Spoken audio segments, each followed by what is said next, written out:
ਹੁਣ ਬੇਟਾ ਜੀ ਇਸ ਲੈਕਚਰ ਵਿੱਚ ਆਪਾਂ ਐਨਰਜੀ ਕੰਜ਼ਰਵੇਸ਼ਨ ਐਕਟ ਦਿੱਤਾ ਸੀ ਭਾਰਤ ਸਰਕਾਰ ਦੁਆਰਾ 2001 'ਚ ਉਹ ਪੜ੍ਹਾਂਗੇ ਅਤੇ ਉਹਦੀ ਜਿਹੜੀ ਅਮੈਂਡਮੈਂਟ ਸੀ ਉਹਨੂੰ ਜਿਹੜਾ ਮਾੜਾ ਮੋਟਾ ਉਹ 'ਚ ਥੋੜ੍ਹੀ ਹੋਰ ਸੁਧਾਰ ਕੀਤੇ ਗਏ 2010 'ਚ, ਉਹ ਇਸ ਲੈਕਚਰ 'ਚ ਪੜ੍ਹਾਂਗੇ ਆਪਾਂ। In India government has pass energy conservation bill in 2001। ਉਹ ਕਾਹਦੇ ਵਾਸਤੇ ਪਾਸ ਕੀਤਾ ਗਿਆ ਸੀ? ਤਾਂ ਕਿ ਆਪਾਂ ਐਨਰਜੀ ਦੇ ਉਹਨੂੰ ਬੈਟਰ ਵਰਤ ਸਕੀਏ ਅਤੇ ਉਹਨੂੰ ਘੱਟ ਤੋਂ ਘੱਟ ਉਹਦੀ ਮਤਲਬ ਕਿ ਦੁਰਉਪਯੋਗ ਕਰੀਏ। ਠੀਕ ਹੈ ਜੀ, better utilisation energy and conservation of the same. ਠੀਕ ਹੈ ਜੀ, ਇਹਦੇ ਵਾਸਤੇ ਉਹਨੇ ਬੜੇ ਸਾਰੇ ਮੇਜਰ ਦਿੱਤੇ ਸੀ। ਇਸ ਐਕਟ ਵਿੱਚ ਕਿਹੜੀ ਗੱਲਾਂ ਸੀਗੀਆਂ ਉਹ ਆਪਾਂ ਪੜ੍ਹਾਂਗੇ। By this act it is mandatory for energy intensive sector to get their energy audit conducted by energy auditor. ਇਹਦੇ ਤਹਿਤ ਕੀ ਹੁੰਦਾ ਸੀ ਕਿ ਜਿਹੜੀ ਵੀ ਜਿੱਥੇ ਕਿ ਊਰਜਾ ਦੀ ਖਪਤ ਬਹੁਤ ਜ਼ਿਆਦਾ ਸੀ ਇੰਡਸਟਰੀ ਕਿਤੇ ਵੀ, ਉੱਥੇ ਉਹਨਾਂ ਵਾਸਤੇ ਬੜਾ ਜ਼ਰੂਰੀ ਬਣਾ ਦਿੱਤਾ ਗਿਆ ਕਿ ਤੁਸੀਂ ਆਪਣਾ ਹਰ ਸਾਲ ਇੱਕ ਐਨਰਜੀ ਆਡਿਟ ਕਰਾਉਣਾ ਵੀ ਤੁਸੀਂ ਕਿੰਨੀ ਵਰਤੋਂ ਕਰਦੇ ਹੋ, ਕਿੱਦਾਂ ਵਰਤੋਂ ਕਰਦੇ ਹੋ। ਠੀਕ ਹੈ, ਕਿਹੜੇ ਤੁਸੀਂ ਇੰਸਟਰੂਮੈਂਟ ਲਾਏ ਨੇ, ਕਿਆ ਉਹ ਐਨਰਜੀ ਐਫੀਸ਼ੀਐਂਟ ਹੈਗੇ, ਤੁਹਾਡੀ ਮਸ਼ੀਨਾਂ ਜ਼ਿਆਦਾ ਪੁਰਾਣੀਆਂ ਤਾਂ ਨਹੀਂ ਹੋ ਗਈਆਂ ਜਿਨ੍ਹਾਂ ਕਰਕੇ ਤੁਸੀਂ ਜ਼ਿਆਦਾ ਖਪਤ ਕਰਦੇ ਪਏ, ਜਦ ਕਿ ਜੇ ਜਿੱਥੇ ਹੋ ਸਕੇ ਰੀਨਿਊਬਲ ਸੋਰਸ ਆਫ ਐਨਰਜੀ ਵਰਤੋਂ ਬਜਾਏ ਨਾਨ ਰੀਨਿਊਬਲ ਸੋਰਸ ਆਫ ਐਨਰਜੀ ਦੇ। ਠੀਕ ਹੈ ਜੀ, ਇੰਨਾ ਕਿ ਤਾਂ ਕਿ ਐਨਰਜੀ ਦੀ ਖਪਤ ਕਿਵੇਂ ਘੱਟ ਹੋਵੇ। ਠੀਕ ਹੈ ਜੀ, ਇਹ ਕੌਣ ਕਰਦਾ ਸੀ? ਐਨਰਜੀ ਆਡੀਟਰ ਕਰਦਾ, ਜਿਹੜੀ ਇੱਕ ਮੈਂਬਰ ਹੁੰਦੀ ਸੀ, ਕਮੇਟੀ ਹੁੰਦੀ ਸੀ। ਬਿਊਰੋ ਆਫ ਐਨਰਜੀ ਐਫੀਸ਼ੀਐਂਸੀ ਇੱਕ BEE ਤੁਸੀਂ ਸੁਣਿਆ ਹੋਣਾ, ਇਹਦੀ ਸਥਾਪਨਾ ਵੀ ਕੀਤੀ ਗਈ। This body keep watch on energy consumption pattern ਕਿ ਕਿੱਦਾਂ ਕੋਈ ਕਿੰਨੀ ਐਨਰਜੀ ਕੰਜ਼ਿਊਮ ਕਰਦਾ। ਅਤੇ ਉਹਨਾਂ ਨੇ ਇਹ BEE ਦੇ ਨਾਲ ਇਹ ਬੋਡੀ ਇਹ ਵੀ ਵੇਖਦੀ ਸੀ ਕਿ ਜਿਹੜੇ ਅਪਲਾਇੰਸ ਆਉਂਦੇ ਆ ਉਹਨਾਂ ਦੀ ਸਟਾਰ ਰੇਟਿੰਗ ਵੀ ਕਰਦੀ ਸੀ, ਲੇਬਲਿੰਗ ਵੀ ਕਰਦੀ ਸੀ ਕਿ ਕਿੰਨਾ 5 ਸਟਾਰ 2 ਸਟਾਰ 3 ਸਟਾਰ ਕਿਹੜਾ ਜ਼ਿਆਦਾ ਜਿੰਨਾ ਵਧੀਆ ਹੈਗਾ ਸੀਗਾ ਕੀ ਕਹਿੰਦੇ ਆ ਇਲੈਕਟ੍ਰੀਕਲ ਅਪਲਾਇੰਸ ਉਹਦੇ ਉਨੇ ਜ਼ਿਆਦਾ ਸਟਾਰ ਹੋਣ ਜਿਹੜੇ ਘੱਟ ਬਿਜਲੀ ਦੇ ਵਰਤ ਕੇ ਵੱਧ ਕੰਮ ਕਰਦਾ ਹੋਵੇ। ਠੀਕ ਹੈ ਜੀ, ਅਤੇ ਇਹਨਾਂ ਤਹਿਤ ਉਹਨਾਂ ਨੇ ਤਕਰੀਬਨ ਹਰ ਇੱਕ ਕੰਪਨੀਆਂ ਨੂੰ ਕਹਿ ਦਿੱਤਾ ਕਿ ਤੁਸੀਂ ਘੱਟ ਤੋਂ ਘੱਟ ਇੰਨੇ ਸਟਾਰ ਰੇਟਿੰਗ ਤੋਂ ਥੱਲੇ ਅਪਲਾਇੰਸ ਬਣਾਉਣਾ ਨਹੀਂ ਗਾ। ਜਿਹੜੇ ਬਣਾਉਂਦੀਆਂ ਸੀ ਉਹਨਾਂ ਦਾ ਫਾਈਨ ਲੱਗਦਾ ਗਾ। And develop norms for appliances. ਉਹਨਾਂ ਨੇ ਇੱਕ ਸਟ੍ਰਿਕਟ ਨੋਰਮ ਕੰਡੀਸ਼ਨਾਂ ਰੱਖਤੀਆਂ ਵੀ ਹਰ ਜਿਹੜਾ ਤੁਸੀਂ ਅਪਲਾਇੰਸ ਬਣਾਏਗੀ ਕੋਈ ਵੀ ਕੰਪਨੀ ਉਹਦੇ ਘੱਟੋ ਘੱਟ ਇੰਨੀ ਮਾਪਦੰਡ ਪੂਰੇ ਕਰੇ, ਅਦਰਵਾਈਜ਼ ਉਹ ਅਪਲਾਇੰਸ ਪਾਸ ਨਹੀਂ ਕੀਤਾ, ਰੱਦ ਕਰ ਦਿੱਤਾ ਜਾਂਦਾ ਸੀ। ਸਟਾਰ ਰੇਟਿੰਗ ਦਿੱਤੀਆਂ ਜਾਂਦੀਆਂ। BE has also initiated star rating system for electrical appliances like CFL geyser refrigerator 5 star 3 star ਦਾ ਆਉਂਦੇ ਨਾ AC ਵਗੈਰਾ। ਉਹ ਜਿਹਨੇ ਜ਼ਿਆਦਾ ਸਟਾਰ ਉਨਾ ਐਫੀਸ਼ੀਐਂਟ ਉਨੀ ਉਹ ਘੱਟ ਬਿਜਲੀ ਖਪਤ ਕਰਦਾ ਹੈ। 70% ਐਨਰਜੀ ਇੰਡੀਆ ਦੀ ਐਨਰਜੀ ਜਿਹੜੀ ਹੈਗੀ ਹੈ ਜਿਹੜੇ ਵਰਤ ਰਿਹਾ ਹੈ ਫਰੋਮ ਫੋਸਿਲ ਫਿਊਲ, ਜਿਹੜਾ ਕਿ ਜੀਵਾਸ਼ਮ ਇੰਧਨ ਤੋਂ ਵਰਤ ਰਿਹਾ ਹੈ। ਵਿਦ ਕੋਲ 40% ਖਪਤ ਕਿੱਥੋਂ ਹੁੰਦੀ ਹੈ? ਕੋਲ 'ਚ ਹੁੰਦੀ। 70% ਤੋਂ 40% ਕੋਲ ਤੋਂ ਊਰਜਾ ਮਿਲਦੀ ਹੈ। Followed by crude oil and natural gas at 24 and 6%। ਕਹਿੰਦਾ by 2030 India depend on energy import, ਕਿਉਂਕਿ ਇਹ ਸਾਰਾ ਇੱਥੇ ਪੈਦਾ ਨਹੀਂ ਹੁੰਦਾ, ਤੁਹਾਨੂੰ ਪਤਾ ਹੀ ਕੱਚਾ ਤੇਲ ਬਾਹਰੋਂ ਆਉਂਦਾ। ਠੀਕ ਹੈ ਜੀ, ਅਤੇ ਕਹਿੰਦਾ 2030 ਤੱਕ ਇੰਡੀਆ ਦੀ ਇੰਪੋਰਟ ਇਹਦੇ ਉੱਤੇ ਖਰਚਾ ਜਿਹੜਾ ਹੋਏਗਾ 53% ਵੱਧ ਜਾਏਗਾ। ਠੀਕ ਹੈ, ਇਨ 2010 ਦ ਕੰਟਰੀ ਇੰਪੋਰਟਡ ਇੰਨੇ million ton of crude oil which amount to 80% of domestic crude oil consumption. ਠੀਕ ਹੈ ਜੀ, ਇੰਨਾ ਮਿਲੀਅਨ ਟਨ ਕੱਚਾ ਤੇਲ ਬਾਹਰੋਂ 2009-10 'ਚ ਇੰਪੋਰਟ ਕੀਤਾ ਗਿਆ ਸੀ। In India 31% of the country total import are oil import. ਜਿੰਨਾ ਬਾਹਰੋਂ ਚੀਜ਼ਾਂ ਆਉਂਦੀਆਂ ਨੇ ਉਹ 'ਚ 31% ਹਿੱਸਾ ਜਿਹੜਾ ਹੈਗਾ ਉਹ ਕੱਚੇ ਤੇਲ ਦਾ ਹੀ ਹੈਗਾ ਜੀ। ਠੀਕ ਹੈ ਜੀ, ਅਤੇ ਇਹਨੂੰ ਘਟਾਉਣ ਵਾਸਤੇ ਆਪਾਂ ਹੀ ਕਰ ਸਕਦੇ ਹਾਂ। ਆਪਾਂ ਲਾਈਟਾਂ ਲੂਟਾਂ ਬੰਦ ਕਰਕੇ ਜਾਇਆ ਕਰੀਏ। ਠੀਕ ਹੈ ਜੀ, ਜਦੋਂ ਆਪਾਂ ਰੂਮ ਤੋਂ ਬਾਅਦ ਵੀ should not open the fridge. ਠੀਕ ਹੈ, ਹੋਰ TV ਵਗੈਰਾ ਇੰਕਰੀਜ਼ ਐਵਰੀ ਵਨਸ ਅੰਡਰਸਟੈਂਡਿੰਗ ਔਰ ਬੈਨੀਫਿਟ ਆਫ ਐਨਰਜੀ ਐਫੀਸ਼ੀਐਂਸੀ। ਅਤੇ ਰੀਸਾਈਕਲ ਕਰੀਏ, ਜਿਹੜੀਆਂ ਚੀਜ਼ਾਂ ਵਰਤਦੇ ਉਹਨਾਂ ਨੂੰ ਬਾਰ ਵਰਤੀਏ। ਠੀਕ ਹੈ ਜੀ, waste material to new product to prevent waste or potentially useful replace. ਜਿਹੜਾ ਕੀ ਹੈ ਜਿਹੜੀ ਜ਼ਿਆਦਾ ਊਰਜਾ ਖਪਤ ਕਰਦੇ ਉਹਨਾਂ ਦੀ ਥਾਂ ਦੂਜੇ ਲੈ ਕੇ ਆਈਏ ਇੰਸਟਰੂਮੈਂਟ ਜਿਹੜੇ ਘੱਟ ਖਪਤ ਕਰਦੇ ਹਨ। Old light bulbs with energy saving fluorescent bulbs. ਠੀਕ ਹੈ ਜੀ,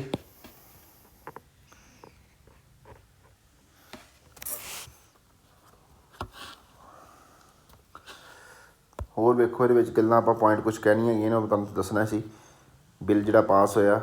ਠੀਕ ਹੈ, ਇਹ ਦੇਖੋ ਕੁਛ ਗੱਲਾਂ ਇਹਦੇ ਵਿੱਚ ਜਿਹੜੀ ਲਿਖ ਕੇ ਆਉਣੀ ਹੈ ਤੁਸੀਂ।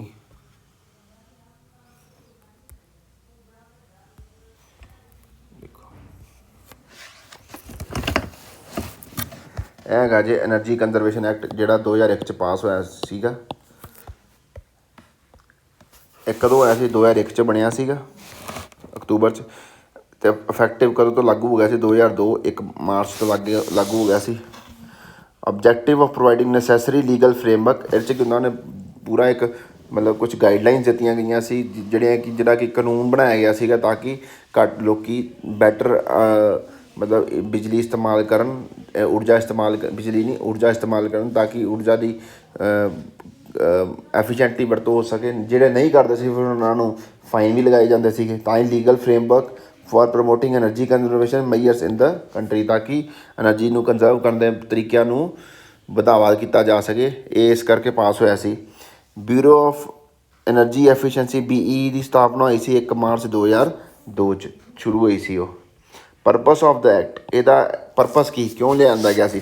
Purpose of this act is to provide for efficient use of energy and its conservation ਯਾਨੀ ਕਿ ਐਨਰਜੀ ਵਧੀਆ ਤਰੀਕੇ ਨਾਲ ਵਰਤੀ ਜਾ ਸਕੇ ਤਾਂ ਉਹਨੂੰ ਕੰਜ਼ਰਵ ਵੀ ਕੀਤਾ ਜਾ ਸਕੇ। ਪ੍ਰੋਵਾਈਡ ਉਹ 'ਚ ਕੁਛ ਪੋਲਿਸੀਜ਼ ਹੈਗੀਆਂ ਸੀ provide a policy framework and direction to national energy conservation activities ਵੀ ਆਪਾਂ ਦਿਸ਼ਾ ਦੇਣੀ ਹੈ। ਉਹਦੇ ਜਿਹੜੇ ਕੁਛ ਪੁਆਇੰਟ ਰੱਖੇ ਗਏ ਸੀ ਵੀ ਜਿਨ੍ਹਾਂ ਦੇ ਆਧਾਰਿਤ ਆਪਾਂ ਐਨਰਜੀ ਕੰਜ਼ਰਵੇਸ਼ਨ ਨੂੰ ਇੱਕ ਦਿਸ਼ਾ ਦੇ ਸਕੀਏ ਪ੍ਰੋਪਰ ਤਰੀਕੇ ਨਾਲ ਚਲਾ ਸਕੀਏ। Coordinate policies and programs on efficient use of energy with stakeholders ਯਾਨੀ ਕਿ ਜਿਹੜੇ ਲੋਕੀ ਐਨਰਜੀ ਵਰਤਦੇ ਸੀਗੇ ਉਹਨਾਂ ਨੂੰ ਕੀ ਕਹਿੰਦੇ ਪੋਲਿਸੀਜ਼ ਦੇ ਨਾਲ ਜਾਂ ਪ੍ਰੋਗਰਾਮਾਂ ਨਾਲ ਜਾਣੂ ਕਰਾਉਣਾ ਤਾਂ ਕਿ ਉਹ ਵਧੀਆ ਤਰੀਕੇ ਨਾਲ ਐਨਰਜੀ ਵਰਤਣ ਅਤੇ ਐਨਰਜੀ ਨੂੰ ਕੰਜ਼ਰਵ ਕਰ ਸਕੀਏ। Establish system and procedure to verify measures and monitor energy efficiency improvement ਠੀਕ ਹੈ ਜੀ। ਸਿਸਟਮ ਨਵੇਂ ਸਿਸਟਮ ਤਿਆਰ ਕੀਤੇ ਗਏ ਯਾਨੀ ਕਿ ਹੋਰ ਵਧੀਆ ਅਪਲਾਇੰਸ ਤਿਆਰ ਕੀਤੇ ਗਏ ਜਿਹੜੇ ਕਿ ਐਨਰਜੀ ਨੂੰ ਵਧੀਆ ਘੱਟ ਤੋਂ ਘੱਟ ਮਤਲਬ ਨੁਕਸਾਨ ਦਾ ਵੇਸਟ ਘੱਟ ਕਰਦੇ ਹੋਣ ਅਤੇ ਵਧੀਆ ਤਰੀਕੇ ਨਾਲ ਯੂਜ਼ ਕਰਦੇ ਹੋਣ ਉਹ ਅਤੇ ਪ੍ਰੋਸੀਜਰ ਵੀ ਬਣਾਏ ਗਏ ਤਾਂ ਕਿ ਲੋਕਾਂ ਨੂੰ ਕਿਸ ਤਰ੍ਹਾਂ ਉਹ ਅਪਲਾਇੰਸਿਸ ਦੇ ਨਾਲ ਉਸ ਇੰਸਟਰੂਮੈਂਟਾਂ ਨਾਲ ਉਹਨਾਂ ਨੂੰ ਅਵੇਲੇਬਲ ਕਰਾਇਆ ਜਾਂ ਲੋਨ ਪ੍ਰੋਵਾਈਡ ਕੀਤੇ ਗਏ ਤਾਂ ਕਿ ਲੋਕ ਜਿਹੜੇ ਮਹਿੰਗੇ ਇੰਸਟਰੂਮੈਂਟ ਸੀ ਉਹਨਾਂ ਨੂੰ ਈਜ਼ੀਲੀ ਪਰਚੇਜ਼ ਕਰ ਸਕਣ ਠੀਕ ਹੈ। Leverage multilateral bilateral and private sector support to implement the energy conservation act ਯਾਨੀ ਕਿ ਉਹਨਾਂ ਨੂੰ ਲੋਨਸ ਦੇਣੇ ਤਾਂ ਕਿ ਉਹ ਬੜੇ ਪ੍ਰਾਈਵੇਟ ਸੈਕਟਰਾਂ ਨੂੰ ਤਾਂ ਕਿ ਉਹ ਜ਼ਿਆਦਾ ਤੋਂ ਜ਼ਿਆਦਾ ਕੀ ਹੋਣ ਜਿਹੜੀ ਐਨਰਜੀ ਐਫੀਸ਼ੀਐਂਟ ਮਸ਼ੀਨਾਂ ਉਹਨਾਂ ਨੂੰ ਵਰਤਣ ਤਾਂ ਕਿ ਐਨਰਜੀ ਨੂੰ ਕੰਜ਼ਰਵ ਕੀਤਾ ਜਾ ਸਕੇ। ਐਨਰਜੀ ਕੰਜ਼ਰਵੇਸ਼ਨ ਐਕਟ ਪੂਰੀ ਚੰਗੇ ਤਰੀਕੇ ਨਾਲ ਇੰਪਲੀਮੈਂਟ ਹੋਵੇ। Demonstrate energy efficiency delivery system through public private partnerships ਠੀਕ ਹੈ ਜੀ। ਸਰਕਾਰੀ ਅਤੇ ਜਿਹੜੀਆਂ ਨਿੱਜੀ ਕੰਪਨੀਆਂ ਦੇ ਪਾਰਟਨਰਸ਼ਿਪ ਦੇ ਥਰੂ ਕੀ ਆ ਐਨਰਜੀ ਐਫੀਸ਼ੀਐਂਟ ਜਿਹੜੇ ਚੀਜ਼ਾਂ ਹੈਗੀਆਂ ਸੀ ਉਹਨਾਂ ਦੀ ਕੀ ਕਹਿੰਦੇ ਸਪਲਾਈ ਵਧਾਈ ਗਈ ਤਾਂ ਕਿ ਵੱਧ ਤੋਂ ਵੱਧ ਐਨਰਜੀ ਕੰਜ਼ਰਵ ਕੀਤੀ ਜਾ ਸਕੇ। To promote energy efficiency in the country ਠੀਕ ਹੈ ਜੀ। ਅਤੇ ਇਹਦੇ ਵਿੱਚ ਇੰਪੋਰਟੈਂਟ ਫੀਚਰ ਕੀ ਗਏ ਐਨਰਜੀ ਕੰਜ਼ਰਵੇਸ਼ਨ ਐਕਟ ਦੇ ਇਹਦੇ ਵਿੱਚ ਇੱਕ ਐਨਰਜੀ ਕੰਜ਼ਰਵੇਸ਼ਨ ਬਿਲਡਿੰਗ ਕੋਡ ਦਿੱਤਾ ਜਾਂਦਾ ਸੀਗਾ।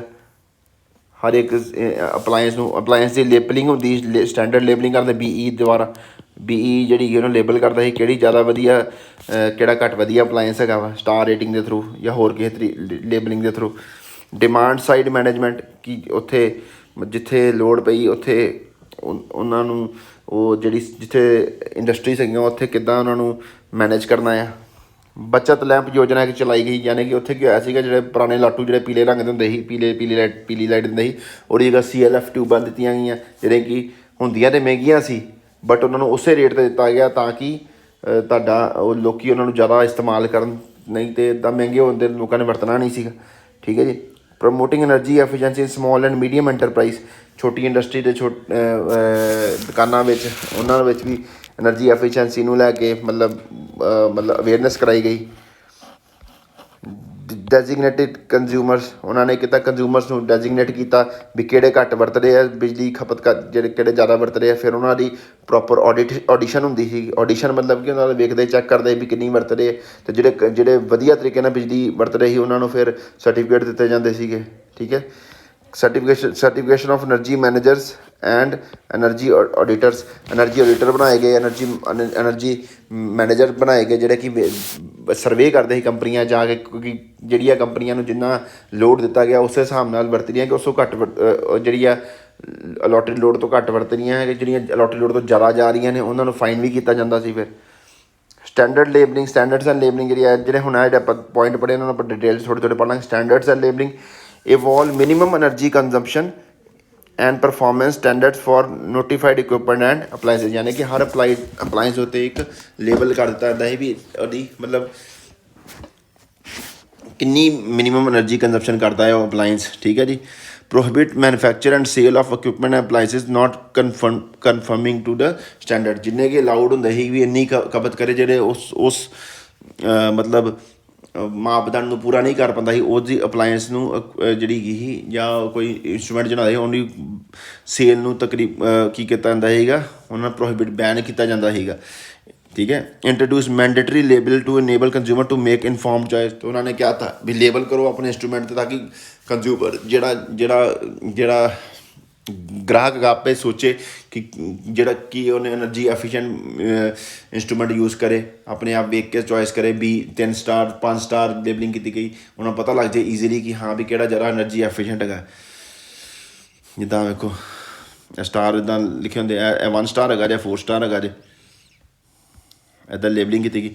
ਡੈਜ਼ਿਗਨੇਟਿਡ ਕੰਜ਼ਿਊਮਰ ਦੇ ਵਿੱਚ ਵੀ ਮਤਲਬ ਡਿਜ਼ਾਈਨ ਕੀਤਾ, ਡੈਜ਼ਿਗਨੇਟ ਕੀਤਾ ਗਿਆ ਮਤਲਬ ਕਿਹੜਾ ਜ਼ਿਆਦਾ ਖਪਤ ਕਰਦਾ ਕਿਹੜਾ ਘੱਟ ਖਪਤ ਕਰ। ਗੈਟ ਐਨਰਜੀ ਆਡਿਟਡ ਬਾਏ ਐਕ੍ਰੈਡਿਟਡ ਐਨਰਜੀ, ਉਹਨਾਂ ਨੂੰ ਇਹ ਕਿਹਾ ਜਾਂਦਾ ਸੀਗਾ ਕਿ ਤੁਸੀਂ ਭਾਜੀ ਆਪਣੀ ਐਨਰਜੀ ਕੰਜ਼ੰਪਸ਼ਨ ਜਿਹੜੀ ਹੈ ਉਹਦੀ ਜਾਂਚ ਕਰਾਓ ਇੱਕ ਸਰਕਾਰੀ ਜਿਹੜੀ ਮਾਨਤਾ ਪ੍ਰਾਪਤ ਕੰਪਨੀ ਥਰੂ, ਤਾਂ ਕਿ and energy audit conducted by an accredited energy auditor, ਇਹ ਕਿਸੇ ਕੋਲ ਨਹੀਂ ਮਾਨਤਾ ਪ੍ਰਾਪਤ ਕੋਈ ਹੀ ਕਰਵਾਉਣੀ ਹੁੰਦੀ ਸੀ, ਤਾਂ ਕਿ ਇਹ ਨਾ ਹੋਏ ਕਿ ਮੈਨੂਪੂਲੇਸ਼ਨ ਹੋਏ, ਲੋਕ ਝੂਠ ਹੀ ਬੋਲਦੇ ਹਨ। ਇੰਪਲੀਮੈਂਟ ਕੋਸਟ ਇਫੈਕਟਿਵ ਰਿਕਮੈਂਡੇਸ਼ਨਸ, ਜਿਹੜਾ ਕਿ ਬਹੁਤੀਆਂ ਮਹਿੰਗੀਆਂ ਨਾ ਹੋਣ, ਜਿਹੜੀਆਂ ਮਤਲਬ ਕਿ ਘੱਟ ਪੈਸੇ ਲੱਗ ਕੇ ਵੀ ਉਹਨਾਂ ਦੀ ਇੰਸਟਰੂਮੈਂਟ ਬਦਲੇ ਜਾ ਸਕਦੇ, ਐਨਰਜੀ ਐਫੀਸ਼ੀਐਂਟ ਇੰਸਟਰੂਮੈਂਟ ਦਿੱਤੇ ਜਾ ਸਕਦੇ, ਉਹ ਉਹਨਾਂ ਨੂੰ ਕਹਿੰਦੇ ਵੀ ਇਹਨਾਂ ਨੂੰ ਬਦਲ ਲਓ, ਠੀਕ। ਕੋਸਟ ਇਫੈਕਟਿਵ ਦਾ ਮਤਲਬ ਇੱਥੇ ਹੋਇਆ। ਅਪੁਆਇੰਟ ਔਰ designate energy manager, energy manager designate ਕੀਤੇ ਗਏ। Comply with energy consumption norm, ਅਤੇ ਕੰਪਨੀਆਂ ਨੂੰ ਕਿਹਾ ਜਾਂਦਾ ਸੀਗਾ ਉਹ ਜਿਹੜੀਆਂ ਵੀ ਇੰਡਸਟਰੀਜ਼ ਨੂੰ ਕਿ ਆਪਣਾ ਜਿਹੜਾ ਐਨਰਜੀ ਕੰਜ਼ੰਪਸ਼ਨ ਨੋਰਮ ਦੇ ਅਕੋਰਡਿੰਗ ਮਤਲਬ ਆਪਣੇ ਇੰਸਟਰੂਮੈਂਟ ਇਸਤੇਮਾਲ ਕਰਨ। By regulation BE to prescribe qualification and certification procedure to energy manager and energy, ਜਿਹੜਾ BE ਹੁੰਦੀ ਹੈ ਐਨਰਜੀ ਮੈਨੇਜਰ ਅਤੇ ਐਨਰਜੀ ਆਡੀਟਰ ਨੂੰ ਅਪੁਆਇੰਟ ਕਰਦੀ ਸੀਗੀ, ਠੀਕ ਹੈ ਜੀ। Accreditation procedure by energy audit firms, ਠੀਕ ਹੈ ਜੀ। ਅਤੇ ਜਿਹੜੀ ਹੈਗੀ ਐਨਰਜੀ ਕੰਪਨੀ ਦੀ ਜਿਹੜੀ ਐਨਰਜੀ ਦੀ ਖਪਤ ਸੀ ਉਹ ਐਨਰਜੀ ਆਡਿਟ ਫਰਮਸ ਹੀ ਕਰਦੀਆਂ ਸੀਗੀਆਂ। ਐਨਰਜੀ ਕੰਜ਼ਰਵੇਸ਼ਨ ਬਿਲਡਿੰਗ ਕੋਡਸ, ਯਾਨੀ ਕਿ ਬਿਲਡਿੰਗ ਦੇ ਉੱਤੇ ਕੋਡ ਲਾਇਆ ਗਿਆ। To provide minimum required for the energy efficient design and construction of building, ਯਾਨੀ ਕਿ ਇਹੋ ਜਿਹਾ ਡਿਜ਼ਾਈਨ ਤਿਆਰ ਕਰਨ ਜਿਹੜੇ ਕਿ ਐਨਰਜੀ ਨੂੰ ਵਧੀਆ ਤਰੀਕੇ ਨਾਲ ਵਰਤ ਸਕਣ, ਅਤੇ ਨਾਲੇ mandatory for commercial building having connection load of, ਕਹਿੰਦਾ ਕਮਰਸ਼ੀਅਲ ਬਿਲਡਿੰਗ ਹੁੰਦੀ ਉਹਦੇ ਵਾਸਤੇ ਇੰਨਾ ਘੱਟ ਤੋਂ ਘੱਟ ਇੰਨਾ ਲੋਡ ਹੋਣਾ ਚਾਹੀਦਾ ਸੀ, ਜਾਂ ਇੰਨੇ ਕਿਲੋਵਾਟ ਅੰਪੀਅਰ ਵਰਤੇ। Also applicable for air condition area of ਇੰਨੇ ਇੰਕਲੂਡਿੰਗ ਐਗਜ਼ਿਸਟਿੰਗ, ਮੈਂਡੇਟਰੀ ਕੀਤਾ ਜਾਂਦਾ ਸੀ ਕਿ ਇੱਦਾਂ ਦੀ ਕੰਸਟਰਕਸ਼ਨ ਹੋਣੀ ਚਾਹੀਦੀ ਹੈ ਜੇ ਤੁਸੀਂ ਇੰਨੇ ਕਿਲੋਵਾਟ ਜਾਂ ਇੰਨੇ ਕਿਲੋਵਾਟ ਜਾਂ ਇੰਨੇ ਕਿਲੋਵਾਟ ਅੰਪੀਅਰ ਤੁਸੀਂ ਕਰੰਟ ਯੂਜ਼ ਕਰਨਾ ਹੈ, ਅਤੇ ਉਹਨਾਂ ਨੂੰ ਪਹਿਲਾਂ ਹੀ ਕੋਡਿੰਗ ਕੀਤੀ ਜਾਂਦੀ ਸੀ ਕਿ ਇੱਦਾਂ ਬਿਲਡਿੰਗ ਬਣਾਉਣੀ ਪੈਣੀ ਹੈ ਤੁਹਾਨੂੰ, ਠੀਕ ਹੈ। ਅਤੇ ਐਨਰਜੀ ਕੰਜ਼ਰਵੇਸ਼ਨ ਫੰਡ, ਯਾਨੀ ਕਿ ਫੰਡਸ ਪ੍ਰੋਵਾਈਡ ਕੀਤੇ ਜਾਂਦੇ ਸੀਗੇ ਤਾਂ ਕਿ ਲੋਕ ਇੰਸਟਰੂਮੈਂਟ ਖਰੀਦਣ, ਅਤੇ ਜਿਹੜੇ ਕਿ ਤੁਹਾਨੂੰ ਪਤਾ ਤੁਸੀਂ ਅੱਜ ਵੀ 5 ਸਟਾਰ ਜਾਂ 6 ਕੋਈ AC ਵਧੀਆ ਲੈਣ ਜਾਓ ਜਾਂ ਕੋਈ ਇੰਸਟਰੂਮੈਂਟ ਲੈਣ ਜਾਓ ਮਹਿੰਗਾ ਪੈਂਦਾ ਸਸਤੇ ਸਟਾਰ ਨਾਲੋਂ, ਅਤੇ ਉਹ ਇਹ ਕੰਪਨੀਆਂ ਦੇ ਵਿੱਚ ਅਗਰ ਤੁਸੀਂ ਚਾਹੁੰਦੇ ਸੀ ਕਿ ਹਾਂ ਵਾਕਈ ਐਨਰਜੀ ਕੰਜ਼ਰਵੇਸ਼ਨ ਲੈ ਕੇ ਸੀਰੀਅਸਨੈਸ ਹੋਵੇ, ਤਾਂ ਉਹਨੇ ਬਿੱਲ ਲੋਕ ਆਪਣੇ ਕੋਲੋਂ ਪੈਸੇ ਖਰਚਣ ਲੱਗਿਆ ਥੋੜ੍ਹਾ ਜਿਹਾ ਗੁਰੇਜ਼ ਵੀ ਕਰਦੇ ਨੇ, ਤਾਂ ਉਹਨਾਂ ਨੂੰ ਫੰਡਿੰਗ ਦੇਣੀ ਪਏਗੀ ਤਾਂ ਕਿ ਹਾਂ ਉਹ ਵਰਤਣ।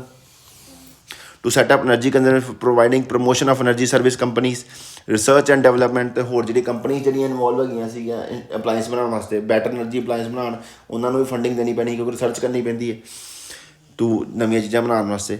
Creation of testing facilities, awareness creation, ਠੀਕ ਹੈ। ਅਵੇਅਰਨੈਸ ਜੇ ਕਿਸੇ ਬਾਰੇ ਜੇ ਐਨਰਜੀ ਕੰਜ਼ਰਵੇਸ਼ਨ ਵਾਸਤੇ ਅਵੇਅਰਨੈਸ ਕ੍ਰੀਏਟ ਕਰਨੀ ਹੈ, ਉਹਦੇ ਵਿੱਚ ਵੀ ਤੁਹਾਨੂੰ ਉਹਨਾਂ ਨੂੰ ਕੀ ਕਰਨਾ, ਕੈਂਪ ਕੁੰਪ ਲਗਾਉਣੇ ਪੈਂਦੇ ਸੀ, ਜਾਂ ਟੈਸਟਿੰਗ ਫੈਸਿਲਿਟੀਆਂ ਕਰਨੀਆਂ ਪੈਂਦੀਆਂ ਕਿ ਜਿੱਥੇ ਅਪਲਾਇੰਸ ਚੈੱਕ ਕਰਨੇ ਹੋਣ, ਅਤੇ ਕਈ ਫੇਲ ਹੋ ਜਾਂਦੇ ਅਪਲਾਇੰਸ ਜਿਹੜੇ ਕਿ ਨਹੀਂ ਨਵੇਂ ਵਧੀਆ ਬਣਦੇ, ਅਤੇ ਇਹਦੇ ਵਾਸਤੇ ਸਭ ਵਾਸਤੇ ਕੀ ਹੁੰਦਾ ਫੰਡ ਚਾਹੀਦਾ ਹੁੰਦਾ।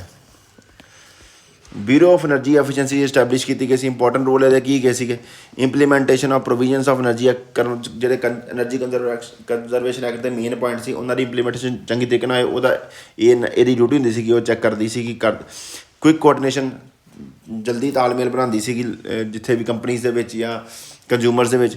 ਪੋਲਿਸੀ ਰਿਸਰਚ, ਵੇਖਦੀ ਸੀ ਪੋਲਿਸੀਜ਼ ਵਿੱਚ ਕੋਈ ਅਮੈਂਡਮੈਂਟ ਕਰਨ ਵਾਲੀ, ਅਤੇ ਉਹਦੇ ਬਾਰੇ ਵੀ ਹੀ ਦੇਖਦੀ ਸੀ। Promotion of energy efficiency, BE ਦੁਆਰਾ ਹੀ ਗਾਈਡਲਾਈਨਸ ਜਾਰੀ ਹੁੰਦੀਆਂ ਕਿ ਐਨਰਜੀ ਨੂੰ ਐਫੀਸ਼ੀਐਂਟਲੀ ਯੂਜ਼ ਕਰਨ ਵਾਲੇ ਇੰਸਟਰੂਮੈਂਟ ਬਣਾਏ ਜਾਣ। Development of new financial instruments, ਠੀਕ ਹੈ ਜੀ। Development of ESCOs, the primary objective would be to reduce energy intensity in Indian economy. ਇਹਦਾ ਮੇਨ ਆਬਜੈਕਟਿਵ ਹੈ ਕਿ એનર્ਜੀ ਨੂੰ ਐਫੀਸ਼ੀਐਂਟਲੀ ਵਰਤਿਆ ਜਾਵੇ ਇੰਡੀਆ ਵਿੱਚ। ਅਵੇਅਰਨੈਸ ਕ੍ਰੀਏਸ਼ਨ ਵੀ ਇਹਦਾ ਹੀ ਕੰਮ ਹੈਗਾ ਕਿ એનર્ਜੀ ਨੂੰ ਕੰਜ਼ਰਵ ਕਰਨ ਦੀ ਲੋੜ ਹੈਗੀ ਹੈ, ਇਹਦੇ ਬਾਰੇ ਜਾਗਰੂਕਤਾ ਪੈਦਾ ਕਰਨਾ ਵੀ ਇਹਦੇ ਹੀ ਅੰਦਰ ਆਉਂਦਾ ਹੈ। Role of Bureau of Energy Efficiency. The role of BE would be to prepare standards and label of appliances, equipment, develop a list of designated consumer, भी list तैयार करनी भी किहड़ा consumer किन्नी लोड वरतदा है। Specify certification and accreditation procedure, भी अपनी जांच भी करान बाद चो ये भी यही श्योर करते सी। Prepare building codes, building the code तैयार करना भी इदां दी building जिदा कि जिन्नी ज़्यादा खपत करदे गो उस हिसाब नाल अलग अलग बिल्डिंग जिहड़ियां कि अलग अलग बिजली दी एनर्जी दी अमाउंट च वरतों करदियां सीगियां, उन्हां नूं कोड दित्ते जांदे भी जे कोड हैगा मतलब इत्थे इन्नी खपत हैगी है। Maintain central energy conservation fund and काम होंदा सी कि एनर्जी कंजरवेशन लई हमेशा फंड जिहड़ा पैसे पूसे लगने ਉਹਨੂੰ मेनटेन करके रखना। Undertake promotional activities in coordination with central and state level agency, central ते स्टेट लैवल की गवर्नमेंट नाल मिल के जो भी एजेंसियां लगियां सी उन्हां मिल के इन्हां नूं सारी एक्टिविटीज़ जिहड़ियां कि एनर्जी कंजरवेशन विच चाहीदियां उन्हां नूं मेनटेन करके रखदी सी। The role would undertake development of ESCOs, transforming the market of energy efficiency and create awareness through measure including clearing house। ठीक है जी, जिन्हें भी एनर्जी एफिशिएंसी बारे जो भी गल्लां लियानी है जागरूकता पैदा करनी वो ਇਹਦਾ ਹੀ ਕੰਮ ਹੈਗਾ। ਰੋਲ ਆਫ ਇਹ 'ਚ ਸੈਂਟਰਲ ਅਤੇ ਸਟੇਟ ਗਵਰਨਮੈਂਟ ਦਾ ਕੀ ਰੋਲ ਹੈਗਾ। Central to notify rules and regulation under various provision of the act, ਜਿਹੜੀਆਂ ਵੀ ਐਕਟ ਦੇ ਅੰਦਰ ਜਿਹੜੀਆਂ ਨੋਰਮਸ ਹੈਗੀਆਂ ਉਹਨਾਂ ਦੀ ਨੋਟੀਫਿਕੇਸ਼ਨ ਸੈਂਟਰ ਦੁਆਰਾ ਜਾਰੀ ਕੀਤੀ ਜਾਂਦੀ ਸੀ। Provide initial financial assistance to BE, ਅਤੇ ਉਹਨਾਂ ਨੂੰ ਇੰਪਲੀਮੈਂਟ ਕਰਨ ਵਾਸਤੇ ਜੋ ਵੀ ਖਰਚਾ ਲੱਗਣਾ ਸੀ ਜਿਹੜਾ BE ਨੂੰ ਚਾਹੀਦਾ ਹੈਗਾ ਉਹਦੇ ਬਾਰੇ ਸਾਰੀ ਅਸਿਸਟੈਂਸ ਜਿਹੜੀ ਇਹਨੇ ਦੇਣੀ ਹੁੰਦੀ ਸੀਗੀ। ਐਂਡ ਐਨਰਜੀ ਕੰਜ਼ਰਵੇਸ਼ਨ ਫੰਡ ਵੀ ਇਹਨੇ ਦੇਣਾ ਹੁੰਦਾ ਸੀ। Coordination with state government for notification penalties and adjudication, ਅਤੇ ਸਟੇਟ ਗਵਰਨਮੈਂਟ ਨਾਲ ਤਾਲਮੇਲ ਬਣਾ ਕੇ ਰੱਖਣਾ ਕਿ ਜਿੱਥੇ ਲੋੜ ਹੈਗੀ ਹੈ ਉੱਥੇ ਪ੍ਰੋਪਰ ਫੰਡਸ ਪਹੁੰਚ ਸਕਣ। ਅਤੇ ਦੂਜਾ ਹੋਰ ਜੇ ਕੋਈ ਬੰਦਾ ਨਹੀਂ ਆਖੇ ਲੱਗ ਰਿਹਾ ਤਾਂ ਉਹਨਾਂ ਦੇ ਪੈਨਲਟੀ ਵੀ ਲਾਈ ਜਾ ਸਕੇ। ਸਟੇਟ ਦਾ ਕੰਮ ਕੀ ਹੁੰਦਾ ਸੀ, ਹੁਣ ਸੈਂਟਰ ਤਾਂ ਆਪਣੇ ਵੱਲੋਂ ਕੁਛ ਕਹਿ ਜਾਂਦੀ ਹੈ ਬਟ ਸਟੇਟ ਨੇ ਇਹ ਵੀ ਵੇਖਣਾ ਹੁੰਦਾ ਕਿ ਇਹ ਜਿਹੜੀ ਉਹਨੇ ਪਾਲਿਸੀ ਦਿੱਤੀ ਆ ਕਿੰਨੀ ਕੁ ਐਫੀਸ਼ੀਐਂਟਲੀ ਇੱਥੇ ਉਹਨਾਂ ਦੇ ਸਟੇਟ ਵਿੱਚ ਇਸਤੇਮਾਲ ਹੋ ਸਕਦੀ, ਉਹਨਾਂ ਨੇ ਇਹ ਚੈੱਕ ਕਰਨਾ। To amend energy conservation building codes to suit the regional and local climatic conditions. ਠੀਕ ਹੈ, ਜੋ ਵੀ ਉੱਥੇ ਹਰ ਜਗ੍ਹਾ ਵੱਖੋ ਵੱਖਰਾ ਕਲਾਈਮੇਟ ਹੈਗਾ ਆਪਣੇ ਇੰਡੀਆ 'ਚ ਤੁਹਾਨੂੰ ਪਤਾ ਹੀ ਹੈ, ਅਤੇ ਉਸ ਕੰਡੀਸ਼ਨ ਦੇ ਅਕੋਰਡਿੰਗ ਵੀ ਇਸ ਬਿਜਲੀ ਦਾ ਕਿੰਨਾ ਲੋਡ ਹੋਏਗਾ ਇਹਨਾਂ ਬਾਰੇ ਵੀ ਜੇ ਕੁਝ ਥੋੜ੍ਹਾ ਬਹੁਤ ਚੇਂਜ ਕਰਨਾ ਉਹ ਵੀ ਸਟੇਟ ਦਾ ਹੀ ਉਹ ਕੰਮ ਕਿਹਦਾ ਹੁੰਦਾ ਸਟੇਟ ਗਵਰਨਮੈਂਟ ਦਾ ਵੇਖਣਾ। ਤਾਂ BE ਨੂੰ ਉਹਨਾਂ ਨੇ ਦੱਸਣਾ ਵੀ ਇੰਨਾ ਹੀ ਇੱਥੇ ਲੋਡ ਦਿੱਤਾ ਜਾ ਸਕਦਾ। To designate state level agency to coordinate regulate and enforce provision of the act, ਜਿਹੜੇ ਸਟੇਟ ਲੈਵਲ ਦੀਆਂ ਏਜੰਸੀਆਂ ਹੈਗੀਆਂ ਉਹਨਾਂ ਨੂੰ ਗਾਈਡਲਾਈਨਾਂ ਜਾਰੀ ਕਰਨੀਆਂ ਕਿ ਹਾਂ ਬਈ ਤੁਸੀਂ ਜਿਹੜੀਆਂ ਐਨਰਜੀ ਕੰਜ਼ਰਵੇਸ਼ਨ ਐਕਟ ਦੀ ਪਾਲਣਾ ਚੰਗੇ ਤਰੀਕੇ ਨਾਲ ਹੋਵੇ। And constitute state energy conservation fund, ਅਤੇ ਸਟੇਟ ਲੈਵਲ 'ਤੇ ਵੀ ਇੱਕ ਐਨਰਜੀ ਕੰਜ਼ਰਵੇਸ਼ਨ ਫੰਡ ਤਿਆਰ ਰੱਖਣਾ for promotion of energy efficiency. ਇਹਦਾ ਕੰਮ ਵੀ ਕਿਹਦਾ ਹੈਗਾ ਸਟੇਟ ਦਾ ਹੀ ਹੈਗਾ। ਬਚਤ ਲੈਂਪ ਯੋਜਨਾ ਦੇ ਤਹਿਤ ਮੈਂ ਤੁਹਾਨੂੰ ਪਹਿਲੇ ਦੱਸ ਚੁੱਕਾ ਪਾਇਲਟ ਪ੍ਰੋਜੈਕਟ ਹੈਗਾ ਸੀ 2008 'ਚ। Targeted 400 million incandescent lamp and its replacement CFLs। ਠੀਕ ਹੈ, ਦ ਡਿਫਰੈਂਸ ਉਸੇ ਭਾਅ ਦੇ at the price of incandescent bulb CFLs ਨੂੰ ਦਿੱਤਾ ਗਿਆ ਪੁਰਾਣੇ ਬਲਬਾਂ ਦੇ ਰੇਟ 'ਤੇ ਹੀ। ਕਿਉਂ? ਅਤੇ ਇਹਨਾਂ ਨੁਕਸਾਨ ਤਾਂ ਜ਼ਰੂਰ ਹੋਏਗਾ ਸਰਕਾਰ ਨੂੰ, ਬਟ ਉਹ ਪੂਰਾ ਕਿੱਦਾਂ difference in count would be recovered through the carbon credits that accrue because of the low energy use. ਠੀਕ ਹੈ, ਜਿਹੜਾ ਉਹਨਾਂ ਨੂੰ ਕਾਰਬਨ ਡਾਈਆਕਸਾਈਡ ਦੀ ਇਮਿਸ਼ਨ ਘੱਟ ਜਾਏਗੀ ਉਹਦੇ ਨਾਲ ਉਹਨਾਂ ਨੂੰ ਉਹ ਇੱਕ ਤਰ੍ਹਾਂ ਦੀ ਕੋਸਟ ਉਹਨਾਂ ਨੂੰ ਉੱਥੇ ਹੀ ਪੂਰੀ ਹੋ ਜਾਏਗੀ। ਠੀਕ ਹੈ ਜੀ, ਪੈਨਲਟੀਜ਼ ਕੀ ਲਾਈ ਜਾਂਦੀਆਂ ਸੀਗੀਆਂ। ਠੀਕ ਹੈ ਜੀ, ਨੋਨ ਕੰਪਲਾਇੰਸ ਬਾਏ ਏ ਪਰਸਨ, ਜਿਹੜਾ ਐਨਰਜੀ ਕੰਜ਼ਰਵੇਸ਼ਨ ਐਕਟ ਦੀ ਪਾਲਿਸੀਜ਼ ਨੂੰ ਨਹੀਂ ਮੰਨਦਾ ਸੀ ਪਰਸਨ ਜਾਂ ਇੰਡਸਟਰੀ ਨਹੀਂ ਮੰਨਦੀ, ਉਹਨਾਂ ਨੂੰ ਕਹਿੰਦਾ ਸੀ ਇੱਕ ਅਮਾਊਂਟ ਕਿ ਫਾਈਨ ਲਾਇਆ ਜਾਂਦਾ ਸੀ 10 ਲੱਖ ਰੁਪਏ। ਅਤੇ ਨਵੇਂ 2010 ਤੋਂ ਬਾਅਦ ਲੱਗਣਾ ਸ਼ੁਰੂ ਹੋਇਆ 10 ਲੱਖ, ਪਹਿਲੇ ਤਾਂ 1 ਲੱਖ ਹੀ ਹੁੰਦਾ ਸੀ। 2001 'ਚ ਜੋ ਨਵਾਂ ਬਿੱਲ ਆਇਆ ਸੀ ਉਦੋਂ 1 ਲੱਖ ਰੁਪਏ ਲੱਗਦਾ ਹੈ ਫਾਈਨ, ਅਤੇ ਜੇ ਉਹ ਫਿਰ ਵੀ ਨਾ ਸੁਧਰੇ ਤਾਂ 1,000 ਰੁਪਇਆ ਪਰ ਦਿਨ ਪੈਂਦਾ ਸੀ। ਇਹ 2010 ਤੋਂ ਬਾਅਦ 10,000 ਰੁਪਇਆ ਹੋ ਗਿਆ ਪਰ ਦਿਨ, ਵੈਸੇ 1,000 ਰੁਪਇਆ ਪਰ ਦਿਨ ਹੁੰਦਾ ਸੀ। ਪਹਿਲੇ 1 ਲੱਖ ਰੁਪਏ ਲੱਗਦਾ ਸੀ ਫਾਈਨ। ਠੀਕ ਹੈ, ਜੇ ਬੰਦਾ ਫਿਰ ਵੀ ਗੱਲ ਨਾ ਸੁਣੇ ਫਿਰ 1,000 ਰੁਪਏ ਰੋਜ਼ ਦਾ ਫਾਈਨ ਪੈਣਾ ਸ਼ੁਰੂ ਹੋ ਜਾਂਦਾ ਸੀ। On continuous non compliance additional penalty up to 1,000 ਰੁਪਏ ਪਰ ਡੇ ਹੁੰਦਾ ਸੀ 2001 ਤੱਕ, ਜੋ ਨਵਾਂ 2001 'ਚ ਆਇਆ ਸੀ। The initial phase of fiber would be promotional and creating infrastructure or implementation, and no penalties would be affected during this phase। ਠੀਕ ਹੈ, ਜਦੋਂ ਪਹਿਲੇ 5 ਸਾਲਾਂ ਦੀ ਕੰਪਨੀ 'ਚ ਹੋ ਸਕਦਾ ਉਹ ਪੂਰੇ ਮਾਪਦੰਡ ਨਾ ਪੂਰੇ ਕਰੇ ਉਦੋਂ ਕੁਛ ਵੀ ਨਹੀਂ ਕਿਹਾ ਜਾਂਦਾ ਸੀ, ਪਰ ਬਾਅਦ 'ਚ ਵੀ ਬੰਦਾ ਜੇ ਨਾ ਆਪਣੀ ਇੰਡਸਟਰੀ 'ਚ ਉਹ ਚੀਜ਼ਾਂ ਗਾਈਡਲਾਈਨ ਫੋਲੋ ਕਰੇ ਫਿਰ ਉਹਨਾਂ ਨੂੰ ਫਾਈਨ ਲੱਗਦਾ ਸੀਗਾ। ਠੀਕ ਹੈ ਜੀ, ਹੁਣ ਫਿਰ ਇਹਦੇ ਵਿੱਚ ਕੁਝ ਕਮੀਆਂ ਹੈਗੀਆਂ ਸੀਗੀਆਂ 2001 ਵਾਲੇ ਐਕਟ 'ਚ। ਇਹ ਜਿਹੜਾ ਕੁਛ ਜਿੰਨੇ ਪੁਆਇੰਟ ਲਿਖੇ ਆ 2001 ਵਾਲੇ ਐਕਟ 'ਚ ਆਏ ਸੀਗੇ। ਹੁਣ 2010 'ਚ ਉਹਨੂੰ ਥੋੜ੍ਹਾ ਜਿਹਾ ਚੇਂਜ ਕੀਤਾ ਗਿਆ। The energy conservation bill was introduce in Lok Sabha on March 2000। Amendment bill ਮਤਲਬ ਚੇਂਜ ਕੀਤਾ ਗਿਆ ਉਹ 2010 'ਚ ਆਏ ਮਾਰਚ 'ਚ। It amends the energy conservation act 2001 'ਚ ਜਿਹੜਾ ਆਇਆ ਸੀ ਉਹਦੇ ਵਿੱਚ ਅਮੈਂਡ ਕਰਦਾ ਉਹਨੂੰ ਥੋੜ੍ਹਾ ਬਹੁਤ ਉਹਨੂੰ ਠੀਕ ਕਰਦਾ ਹੈ। The energy conservation act empowers the government. ਉਹਨੇ ਜਿਹੜਾ ਐਨਰਜੀ ਕੰਜ਼ਰਵੇਸ਼ਨ ਐਕਟ ਹੈਗਾ ਸੀ ਉਹਦੇ ਵਿੱਚ ਗਵਰਨਮੈਂਟ ਨੂੰ ਸ਼ਕਤੀ ਮਿਲਦੀ ਸੀ to specify norms and standard of energy efficient to be followed by different industries. ਉਹ ਤੈਅ ਕਰਦਾ ਸੀ ਵੀ ਜਿਹੜੀ ਇੰਡਸਟਰੀ ਹੋਏਗੀ ਪਾਲਿਸੀਜ਼ ਇਹ ਬਣਾਉਂਦੀ ਗਵਰਨਮੈਂਟ ਬਣਾਉਂਦੀ ਸੀ ਕਿ ਜਿਹੜੇ ਕਿ ਪਾਲਿਸੀਜ਼ ਉਹਨਾਂ ਨੂੰ ਵਰਤਣੀਆਂ ਪੈਂਦੀਆਂ ਇੰਡਸਟਰੀ ਤਾਂ ਕਿ ਐਨਰਜੀ ਨੂੰ ਐਫੀਸ਼ੀਐਂਟਲੀ ਯੂਜ਼ ਕੀਤਾ ਜਾ ਸਕੇ। In their use upon norms and standard of energy efficiency and conservation are also to be set for appliances and equipment and the construction of building। ਕਿ ਜਿਹੜੇ ਅਪਲਾਇੰਸ ਕਿੱਦਾਂ ਦੇ ਬਣਨਗੇ ਐਨਰਜੀ ਐਫੀਸ਼ੀਐਂਟ ਬਣਨਗੇ ਅਤੇ ਬਿਲਡਿੰਗਾਂ ਕਿੱਦਾਂ ਦੇ ਬਣਨਗੀਆਂ ਜਿਹੜੀ ਕਿ ਐਨਰਜੀ ਘੱਟ ਖਪਤ ਕਰਦੀਆਂ ਹਨ। ਇਹ ਸਾਰੀਆਂ ਜਿਹੜੀਆਂ ਗਾਈਡਲਾਈਨਸ ਸੀ ਗਵਰਨਮੈਂਟ ਹੀ ਤਿਆਰ ਕਰਦੀ। The act empower state government to enforce its various provisions. ਠੀਕ ਹੈ ਜੀ। ਸਟੇਟ ਗਵਰਨਮੈਂਟ ਵਿੱਚ ਉਹ ਇੰਨੀ ਤਾਕਤ ਦੇ ਦਿੰਦੀ ਸੀਗੀ ਤਾਂ ਹਾਂ ਜਿਹੜੀਆਂ ਵੀ ਇਹਦੇ ਵਿੱਚ ਐਕਟ ਦੇ ਵਿੱਚ ਜਿਹੜੀਆਂ ਲਾਈਨਾਂ ਗਾਈਡਲਾਈਨਾਂ ਲਿਖੀਆਂ ਉਹਨਾਂ ਦੀ ਪਾਲਣਾ ਉਹ ਕਰਵਾ ਸਕੇ। The Act also established BEE under the central government to specify qualification and certification procedure for energy auditors and managers who shall audit the use of energy by the industry। ਤੇ BEE ਦੀ ਸਥਾਪਨਾ ਕੀਤੀ ਗਈ ਜਿਹੜਾ ਕਿ ਇਹਨਾਂ ਦੀ appointment ਕਰੇਗੀ energy ਆਡੀਟਰਸ ਦੀ manager ਦੀ ਜੋ ਕਿ ਚੈੱਕ ਕਰੇਗਾ ਕਿ BEE ਦੀ ਸਥਾਪਨਾ ਕੀਤੀ ਗਈ ਜਿਹੜੇ ਕਿ ਐਨਰਜੀ ਆਡੀਟਰ ਅਤੇ ਐਨਰਜੀ ਮੈਨੇਜਰ ਦੀ ਮਤਲਬ ਰਿਕਰੂਟਮੈਂਟ ਕਰੇਗੀ ਜਿਹੜੇ ਕਿ ਚੈੱਕ ਕਰੇਗੀ ਕਿ ਕਿੰਨੀ ਖਪਤ ਹੁੰਦੀ ਹੈ ਇੰਡਸਟਰੀਜ਼ ਦੁਆਰਾ। Bill expand the scope of energy conservation norm for building and tighten the applicability of energy efficient norm for appliances and equipment. ਉਹਨੇ ਕੀਤਾ ਜੀ ਥੋੜ੍ਹਾ ਜਿਹਾ ਉਹਦੇ ਵਿੱਚ ਐਕਸਪੈਂਸ਼ਨ ਕਰਤੀ ਵੀ ਹਾਂ ਵੀ ਕਿੱਦਾਂ ਨੋਰਮਸ ਹੋਣਗੇ ਕਿੱਦਾਂ ਦੀ ਬਿਲਡਿੰਗਸ ਹੋਣੀਆਂ ਚਾਹੀਦੀਆਂ ਨੇ ਅਤੇ ਹੋਰ ਮਤਲਬ ਕਿ ਹੋਰ ਟਾਈਟ ਕਰਤਾ ਵੀ ਜਿਹੜਾ ਅਪਲਾਇੰਸ ਹੈ ਜਿਹੜਾ ਇਕੁਇਪਮੈਂਟ ਬਣਦਾ ਪਿਆ ਉਹ ਹੋਰ ਵੀ ਐਨਰਜੀ ਐਫੀਸ਼ੀਐਂਟ ਹੋਵੇ। It provides framework within which savings on energy use can be traded between those industries who are energy efficient and those whose consumption of energy is more than the maximum set by the government। ਠੀਕ ਹੈ ਜੀ। ਕਹਿੰਦਾ ਮੰਨ ਲਓ ਕੋਈ ਦੋ industry ਸੀਗੀਆਂ ਜਿਹੜੀ ਕਿ ਜਿਨ੍ਹਾਂ ਨੂੰ ਕੁਛ ਲੋਡ ਅਲਾਟ ਕੀਤਾ ਗਿਆ ਸੀ ਅਤੇ ਉਹਨਾਂ ਕੀਤਾ ਗਿਆ ਮੰਨ ਲਓ ਇੱਕ ਦਾ ਜਿਹੜੀ ਐਨਰਜੀ ਘੱਟ ਵਰਤਦੀ ਪਈ ਹੈ ਅਤੇ ਦੂਜੀ ਐਨਰਜੀ ਜ਼ਿਆਦਾ ਵਰਤਦੀ ਪਈ ਹੈ ਅਤੇ ਉਹ ਕਰੇ ਉਹਨਾਂ ਵਿੱਚ ਆਪਸ 'ਚ ਐਨਰਜੀ ਦਾ ਲੈਣ ਦੇਣ ਕੀਤਾ ਜਾ ਸਕੇ। The bill increase penalties for offences and provide for appeal to be heard by electricity appellate tribunal set up under the electricity. ਅਤੇ ਕਹਿੰਦਾ ਜੀ ਇਹ 'ਚ ਫਾਈਨ ਵਧਾ ਦਿੱਤਾ ਗਿਆ। ਤੁਹਾਨੂੰ ਮੈਂ ਪਹਿਲੇ ਕਿਹਾ ਸੀਗਾ ਪਹਿਲਾਂ ਫਾਈਨ ਹੁੰਦਾ ਸੀ 1 ਲੱਖ ਰੁਪਈਆ ਬਾਅਦ 'ਚੋਂ ਫਾਈਨ ਵਧਾ ਕੇ 10 ਲੱਖ ਕਰ ਦਿੱਤਾ ਗਿਆ ਅਤੇ ਜਿਹੜਾ 1000 ਰੁਪਏ ਪਰ ਡੇ ਹੁੰਦਾ ਸੀ ਉਹਨਾਂ ਨੂੰ ਵਧਾ ਕੇ 10,000 ਪਰ ਡੇ ਕਰ ਦਿੱਤਾ ਗਿਆ ਸੀ ਤਾਂ ਕਿ ਲੋਕ ਸਟ੍ਰਿਕਟ ਹੋ ਜਾਣ। ਲੋਕ ਪਹਿਲੇ ਇੰਨੇ ਜ਼ਿਆਦਾ ਉਹਨੂੰ strictly follow ਨਹੀਂ ਕਰ ਸਕਦੇ। Under the act the government could specify energy conservation building codes for commercial building with a connected load of more than 500 kilowatt or contract demand load of ਇੰਨਾ। ਪਹਿਲੇ ਤਾਂ ਇੰਨਾ ਹੀ ਲੋਡ ਹੁੰਦਾ ਸੀ ਵੀ ਜਿਹੜੀ ਕਮਰਸ਼ੀਅਲ ਬਿਲਡਿੰਗ ਉਹਦਾ ਲੋਡ ਇੰਨਾ ਅਤੇ ਇੰਨਾ ਕੰਟਰੈਕਟ ਡਿਮਾਂਡ ਬਿਲ ਇੰਨਾ ਬਟ ਬਾਅਦ 'ਚ ਇਹਨਾਂ ਥੋੜ੍ਹਾ ਰੇਂਜ ਵਧਾ ਦਿੱਤਾ ਗਿਆ ਟੂ ਵਿਚ ਸੱਚ ਬਿਲਡਿੰਗ ਕਮਰਸ਼ੀਅਲ ਬਿਲਡਿੰਗ ਟੂ ਵਿਚ ਸੱਚ ਬਿਲਡਿੰਗ ਕੋਡ ਅਪਲਾਈ ਟੂ ਜਿਹੜਾ ਕਮਰਸ਼ੀਅਲ ਬਿਲਡਿੰਗ ਦਾ ਕੋਡ ਕਿਹਨੂੰ ਦਰਜਾ ਕਿਹਨੂੰ ਦਿੱਤਾ ਗਿਆ ਜਿਹੜਾ 100 ਕਿਲੋਵਾਟ ਬੱਤੀ ਵਰਤਦਾ ਹੈ ਜਾਂ ਕੰਟਰੈਕਟਡ ਡਿਮਾਂਡ ਪਹਿਲੇ 600 ਕਿਲੋਵਾਟ ਹੁੰਦੀ ਉਹਨੂੰ 120 ਕਿਲੋਵਾਟ ਅੰਪੀਅਰ ਲਿਆ ਘੱਟ ਕਰ ਦਿੱਤਾ ਗਿਆ।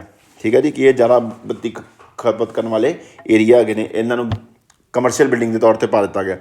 Under the bill the central government can issue energy saving certificate to those industries whose energy consumption is less than the maximum allowed. Such certificate can be sold to other consumers whose consumption is more than the maximum allowable. ਠੀਕ ਹੈ ਜੀ। ਉਹੀ ਤੁਹਾਨੂੰ ਮੈਂ ਕਿਹਾ company certificate government ਨੇ certificate ਵੀ ਦੇਣੇ ਸ਼ੁਰੂ ਕੀਤੇ ਜਿਹੜੇ ਕੰਪਨੀ ਜਿਹੜੀਆਂ ਆਪਣੇ ਅਲਾਊਡ ਲੋਡ ਤੋਂ ਘੱਟ ਵਰਤ ਰਹੀਆਂ ਸੀਗੀਆਂ। ਠੀਕ ਹੈ ਜੀ।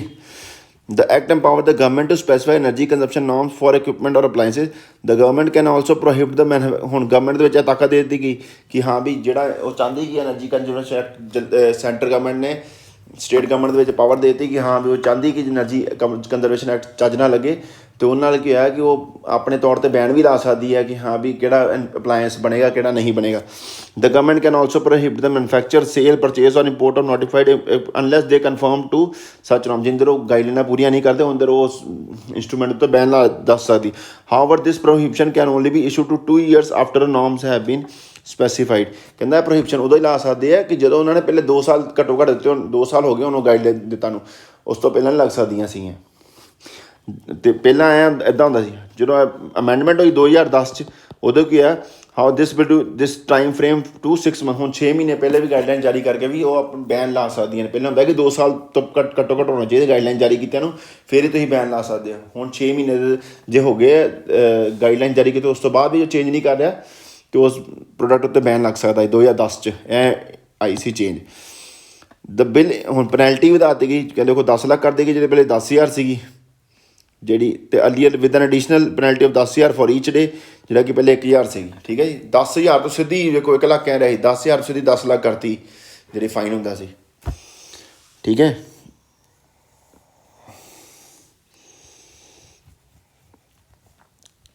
ਦ act provided for setting up of appellate of tribunal of energy conservation, ਉਹਨਾਂ ਨੇ ਅਪੀਲੇਟ ਬਣਾਈ ਜਿਨ੍ਹਾਂ ਨੂੰ ਪੈਨਲਟੀ ਲੱਗਦੀ ਉੱਥੇ ਆ ਕੇ ਅਪੀਲ ਕਰ ਸਕਦੀ ਹੈ, which would hear appeals against the orders of the central state.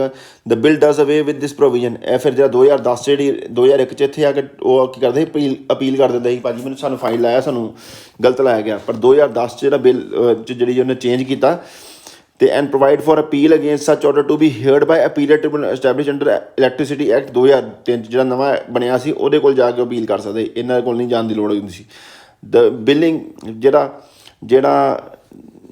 BEE ਦਾ ਜਿਹੜਾ ਡਾਇਰੈਕਟਰ ਜਨਰਲ ਹੁੰਦਾ ਸੀਗਾ, ਉਹਦੀ ਕੀ ਸੀ, ਉਹਦੀ ਜਿਹੜੀ ਅਪੁਆਇੰਟਮੈਂਟ ਜਿਹੜੀ ਸਮਾਂ ਸੀ, ਮੰਨ ਲਓ ਜਿਹੜਾ ਪਹਿਲਾਂ 3 ਸਾਲ ਹੁੰਦਾ ਸੀ, ਬਾਅਦ ਉਹਨੂੰ ਵਧਾ ਕੇ 5 ਸਾਲ ਕਰ ਦਿੱਤਾ ਗਿਆ ਸੀ, ਫਰੋਮ 3 to 5 years ਤੱਕ, ਯਾਨੀ ਕਿ 5 ਸਾਲ ਤੱਕ ਉਹ ਇੱਕੋ ਡਾਇਰੈਕਟਰ ਜਨਰਲ ਰਹਿੰਦਾ ਸੀ। It provide for the bureau rather than the central government to appoint its officer and staff. ਹੁਣ ਪਹਿਲੇ ਕੀ ਸੈਂਟਰਲ ਗਵਰਨਮੈਂਟ ਮਤਲਬ ਇੱਥੇ BE 'ਚ ਭਰਤੀਆਂ ਕਰਦੀ ਸੀ, ਬਾਅਦ 'ਚੋਂ BE ਡਾਇਰੈਕਟ ਹੀ ਕਰ ਸਕਦਾ ਸੀ ਭਰਤੀਆਂ। ਇਹ ਸਾਰਾ ਕੁਝ ਅਮੈਂਡਮੈਂਟ ਲਿਆਂਦੀਆਂ ਗਈਆਂ ਸੀ 2010 'ਚ। ਵੇਖ ਲਓ ਕਿੰਨਾ ਚੇਂਜ ਆ ਗਿਆ ਸੀ, ਕਿਉਂਕਿ ਲੋਕ ਨਹੀਂ ਮੰਨਦੇ ਪਏ ਸੀ। ਤਾਂ ਉਹਨਾਂ ਨੇ ਫਾਈਨ ਵੇਖੋ, ਤੋਂ ਫਾਈਨ ਤੋਂ ਹੀ ਤੁਹਾਨੂੰ ਅੰਦਾਜ਼ਾ ਲੱਗ ਜਾਏਗਾ ਵੀ ਕਿੰਨਾ ਸੀਰੀਅਸ ਹੈਗੀ ਹੈ ਗਵਰਨਮੈਂਟ ਐਨਰਜੀ ਕੰਜ਼ਰਵੇਸ਼ਨ ਨੂੰ ਲੈ ਕੇ। ਠੀਕ ਹੈ ਜੀ, ਇਹ ਐਨਰਜੀ ਕੰਜ਼ਰਵੇਸ਼ਨ ਐਕਟ ਦਾ 2010 ਦੀ ਅਮੈਂਡਮੈਂਟ ਵੀ ਕਰਾ ਦਿੱਤੀ ਤੁਹਾਨੂੰ ਮੈਂ, ਤੇ 2001 'ਚ ਜਿਹੜਾ ਕੰਜ਼ਰਵੇਸ਼ਨ ਐਕਟ ਆਇਆ ਸੀ, ਸਾਰੇ ਪੁਆਇੰਟ ਜਿਹੜੇ ਮੈਂ ਤੁਹਾਨੂੰ ਦੱਸੇ ਨੇ ਉਹ ਲਿਖ ਕੇ ਤੁਸੀਂ ਆਉਣੇ ਨੇ ਇਸ ਲੈਕਚਰ 'ਚ। ਠੀਕ ਹੈ ਬੇਟਾ ਜੀ, ਧੰਨਵਾਦ।